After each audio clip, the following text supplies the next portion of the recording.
Sure, sir, sure. Hello, everyone. I'm happy to be back again with another young Indian, Voice of the Young segment. Right now, we have with us Bhumi Agrawal. Let's listen to her. Over to you, Bhumi. Go ahead. Thank you so much, sir. I'm thrilled to have this opportunity to share my insights with you today. My name is Bhumi Agrawal, and my story begins in a quaint corner of the world, Vyara, nestled near Surat in Gujarat. I come from a very small town and I moved to Pune after my school in 2017. So let's talk about the fascinating landscapes that my academic voyage has navigated. I started my undergrad in Pune in international business from BMCC. Adapting to the fast paced environment of a city was not an easy feat for me. The first lesson that I learned coming to a big city was the importance of networking, how your peers around you can assist you in times of difficulties, be it a professional, personal, or academic problem. My undergrad study in international business armed me with various aspects of foreign trade, namely international economics, international finance, banking, international relations, and much more. So soon after my graduation, I joined Deutsche Bank in 2020. I immersed myself in the field of fixed income currencies. I facilitated trade settlement operations across the APAC and EMEA region. The challenges were abundant. The pace was relentless in the investment banking environment. From coordinating with clients, brokers, to tracking the long short positions, every moment was a testament to the dynamic world of investment banking and finance. At this time only, there was this global disruptor named COVID-19 going on. It was during this period that I witnessed how a health crisis can seamlessly transform into an economic crisis. We could see it with our own eyes how the entire economy started disrupting with a health crisis. This revelation made me decide to pursue my master's degree in economics. It was like a fuel to that flame that was there in me for economics. With this, I decided to enroll myself for a MSc in Economics program at Gokhale Institute of Politics and Economics. My specialization is in population studies and health economics. Gokhale itself is one of the oldest educational institutions in India. The faculty staff here in Gokhale are really quite experienced, and that gives an edge to our learning experience as well. There are a series of seminars always going on in Gokhale, and that gives us that learning from the real life experience. So, my journey so far has led me through many enriching experiences, but the notably a summer internship at the Reserve Bank of India, an opportunity I can never thank enough for. I was posted into the foreign exchange department there. So this basically has been about the balance of payment. We have current account and capital account. So I was a part of the current account division there. So I undertook a comprehensive analysis of the current account division and the data processing and monitoring division. These divisions basically works with the regulations of the import and export trades in India. So I used some past data to scrutinize the performance of the division. I uh, I met many of the AD banks. AD banks is basically the authorized dealer banks to identify if there is any scope of delegation of work. And I gave an output by to improvise the working of the sector, fostering enhanced efficiency in future. This entire working in RBI was an experience that melded like the theory with real life impact. Apart from my academic pursuits, I have a keen interest in Bharatanatyam dance form. I have been a Bharatanatyam dancer since I was in first grade, and I like reading books. I am also a state level chess player. What I thought about talking today is my master's degree specialization, that is health economics, because I feel that is something to be talked about now, and something which is less talked till today. So first of all, I'll explain like what exactly do we mean by health economics and like why we study separately health economics and how is it different from the other economics. So first of all, the invisible hands that Adam Smith talks about, those invisible hands are not that metaphorically invisible in health sector. We know the resource allocation here, the demand is also not driven by market. However, the demand is driven by the provider. First of all, the way healthcare market generates market failure. Distinctiveness is rooted in four characteristics. First is that healthcare demand is a derived demand. So healthcare from an economic perspective is basically just an input to the production of health. Yeah. But consequently, unlike most consumer goods which are consumed for their direct utility, here we consume healthcare to produce health. Yes. And in fact, actually, healthcare is often taken as a bad good given the pain involved in it. And like people don't take it as would give them the ultimate health effect in the near future. So we say that the demand for healthcare is derived from our demand for health itself. About the externalities, our health status would also be affected with the health status of our peer group. So the healthcare sector also calls for policy interventions which are outside the health sector, like for example, occupational safety. So there's a lot of impact from the other sectors here. Then the major player in this sector is huge informational asymmetry. So healthcare sector fails because of the informational asymmetry that pervades huge. Basically, it is between the provider and the patient. This is because the patient is usually not informed about his health condition, and the provider is way well too informed about his health condition. So the resource allocations are made according to the provider patient encounter, and also this asymmetry is somewhere inescapable. We cannot take this out, we cannot eliminate this, and this asymmetry leads to supplier induced demand. So what I understand here is that in case of other commodities, if I want to buy something, it would be like I will evaluate the product, I will decide whether I want to buy or not, and I'll pay for it. In healthcare, it's the doctor that will evaluate the need, and it would be the consumer that would be paying for it. So providers acting as agents for the patient have a major influence in demanding the service they will supply to the patient. And this influence violates the assumption of our neoclassical economic theory that the demand and supply sides of a market are independent. Here, they are not independent. Then, one last thing is about uncertainty. Uncertainty at both the levels, at the individual level and at the efficiency level of the provider. Individual level, we have first of all there is a large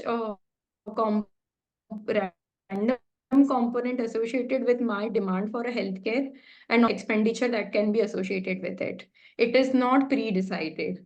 Secondly, at the provider's level, uncertainty is there in terms of the treatment that they are going to give us. We don't know whether that particular clinical treatment would give them the same benefits to that particular individual. So these are the things that is basically building the concept of health economics. Well, that's a good lecture. But let's move on to something more personal.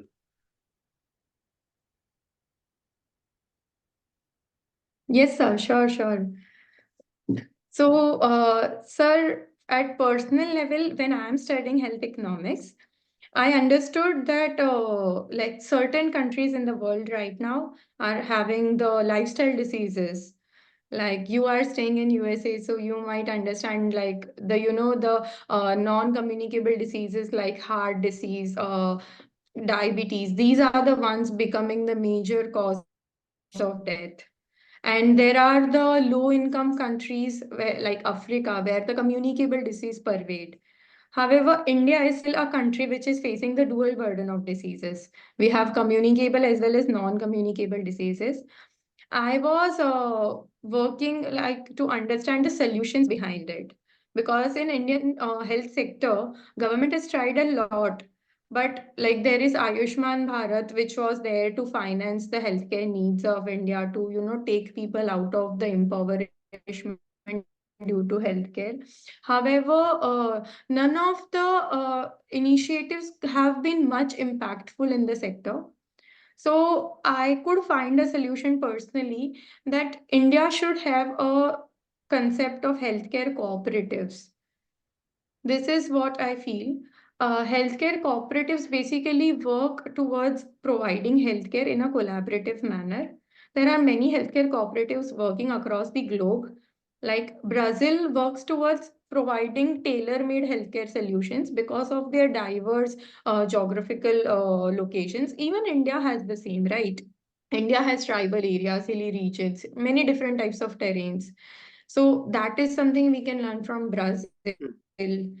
Japan is providing preventive healthcare and promotive healthcare for their aging population. And even India is going to face the aging population in the upcoming future. We all know that.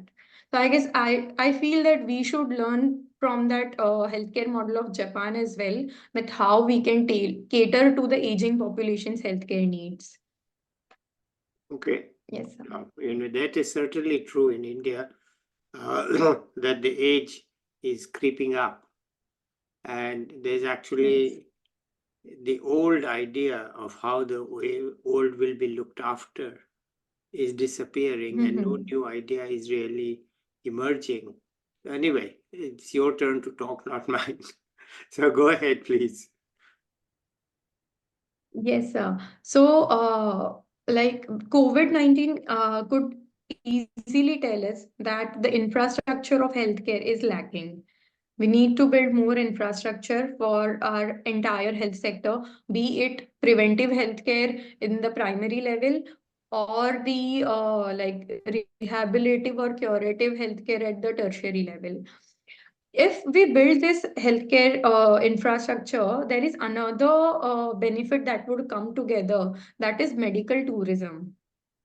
India has huge potential for medical tourism, which can be, taken benefits of by building more skills, by building more infrastructure, and like taking out the asymmetries in the market. That is one thing I feel we can do. Apart from this, what would I like to, do you have any questions that I can answer here? Well, I'm most reluctant to ask any questions, but let me ask this. What do you think is your future? Sure, sir. What is your future? My future. Yes. So, sir, I'm looking to looking forward into a field where I can use like my background from finance and my current learning in economics together. I could see that there are companies in the market which work towards health data to provide insights, maybe to the pharmaceutical companies or maybe to the insurance companies, to understand the market more, and how we can provide solutions to the like bigger population. So I feel that I personally fit somewhere better there, where my knowledge of health, economics, and finance can work collaboratively. In economics nowadays, I got to know, I was actually not an economic graduate. So I used to think economic students pursue more towards research. And after coming to economics, I understood that economics is more towards data analytics as well. Yeah. And data-driven research is more nowadays. Yeah. Data is the new like future coming up. So that I feel that, if so, I also learned a lot of data analytics in my career. I've learned softwares like Python, Stata to analyze data. So now I'm looking forward to a future where I can utilize all of these knowledges and give a better insights for the like healthcare sector of the economy, and like how it can benefit the economy in general. Okay, that sounds good. Okay, any tips you have for your juniors? I mean, after all, you said you came from a very Uh, small town in Gujarat, and so the culture shock, yes. etc. You have any tips? Yes, sir. First of all, sir, I can say that, one should never stick to their own culture. Thankfully, during my childhood, my parents used to take me around for summer vacations to many parts of the country. So I could see and understand the different cultures present in India. So first of all, I would like to say that whenever you move to another new city, you should always try to understand the culture. You should always try to adapt to the new culture. Learn the positive sides of the new culture. Learn the negative sides of the new culture. Try to adapt to the new culture. Learn the positives of being disciplined, the habit of reading books, the habit of being disciplined, the habit of being consistent. These kind of things I started learning at a very early age, and maybe that is helping me right now in my career. So we should always learn from others. Don't stick to your own thinking. Always keep on evaluating your thoughts and always try to like adapt your thoughts to this fast moving world. Like never stick to your own beliefs. I feel that. Okay. Well, you have moved from commerce to a foreign bank Science. to Yes. Reserve Bank of India. It's quite a move, That's Yes, so. How did you cope with all of it? Can you just talk about that? sure, sir. So basically, my major shift was when I did my graduation in commerce and I did my master's in science. That was a major shift. Also, like getting into something like RBI, and when I'm studying health economics and coming to the Reserve Bank of the country, things were a little difficult. But for me, anytime I feel that nothing is rocket science here, learning can never be tough to you. Like as I said, that I always use my mentors, I always do the learning, I always do the reading before going to the field. Even before going to RBI, I read a lot many stuff about how the economy is working, what all things, how health can help RBI. Like when I'm going as a health economics students there, what I can Mm, do to, help RBI mm, with my knowledge. When I was working with RBI, they asked me to visit the AD banks. I visited many of the big names. mm. So, how do I, when I visited the AD banks, they felt that I'm such a young person Yeah, to, represent something like RBI. yeah. So at that time also, I had to use my skills to get the understanding of how the AD banks are working, how they are, if they are facing any problems with the working of RBI, how what all solutions they feel should be implemented in the system. So these all were many major discussions that I was doing with the vice presidents or the presidents of the companies. So what Quite I a feel challenge, that I must nothing say. is difficult. If Yeah, quite a challenge for a young woman yes, to talk to these people who are patriarchal usually. So I'm glad you managed it. yeah. Okay. So yes, sir. So that's why I always used to do my homework. Yeah. You should always learn, read, and then go. Okay. All right. Anything else you want to add here? No, sir. Like that's all. Means I always feel that learning has no destination. I have a poster right now in front of me in my room. I always write it that keep on learning, keep on evolving. There's no need to always just excel in one field. Always keep on diversifying your portfolio, Yeah. as we say it Yeah. in finance. And yeah, that's all. All right. Okay. Good. So, Bhumi, thank you so much. Let's end it here today. Maybe we'll catch up with you in a year to see Yes, where sir. you are. Let's say bye to the viewers. Bye, Sure, sir. everybody. Sure. I'll be back with another young Yes, sir. Thank you. expert soon. Okay, bye.